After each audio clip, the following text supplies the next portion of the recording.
এবং ন্যায় বিচার নিশ্চিতকরণে অন্তর্বর্তীকালীন সরকার বদ্ধপরিকর।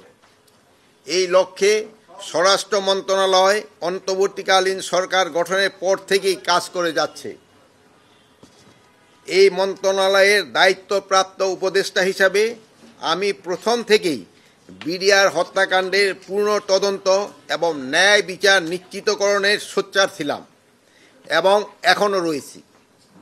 এই বিষয়ে গত 2রা সেপ্টেম্বর 2024 তারিখে স্বরাষ্ট্র মন্ত্রণালয়ে প্রথমবার এবং গত 4 নভেম্বর 2024 তারিখে বিজিবি সদর দপ্তর পরিদর্শনকালে দ্বিতীয়বার ঘোষণা প্রদান করি যে এবং যা বিভিন্ন প্রিন্ট এবং ইলেকট্রনিক এবং অনলাইন মিডিয়ায় প্রচারিত হয়েছে।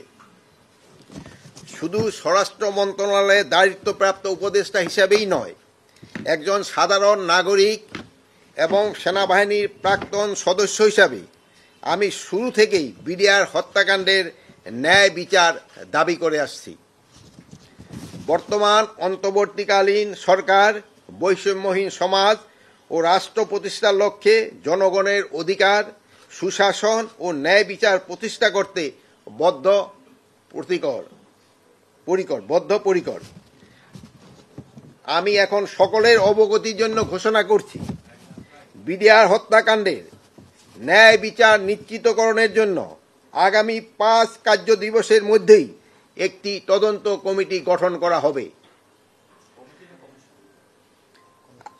আমি সকলের অবগতির জন্য ঘোষণা করছি, বিডিআর হত্যাকাণ্ডের ন্যায় বিচার নিশ্চিতকরণে আগামী 5 কার্য দিবসের মধ্যে একটি তদন্ত কমিটি গঠন করা হবে। অথবা আপনি যেটা বলছেন মানে হয়তো হইতে পারে। এই কমিটিতে থাকবেন হলো অবসরপ্রাপ্ত বিচারক, সিভিল সার্ভিস, সশস্ত্র বাহিনী ও পুলিশের অবসরপ্রাপ্তদের নিয়ে গঠিত করা হইবে। এই সদস্যের সংখ্যাটা এখনো আমরা যেহেতু নিরূপণ করি নাই, এটা 5 জন হইতে পারে, 7 জন হইতে পারে, 9 জন হইতে পারে, বাট এখানে সশস্ত্র বাহিনীর সদস্যের সংখ্যাটা একটু বেশি থাকবে।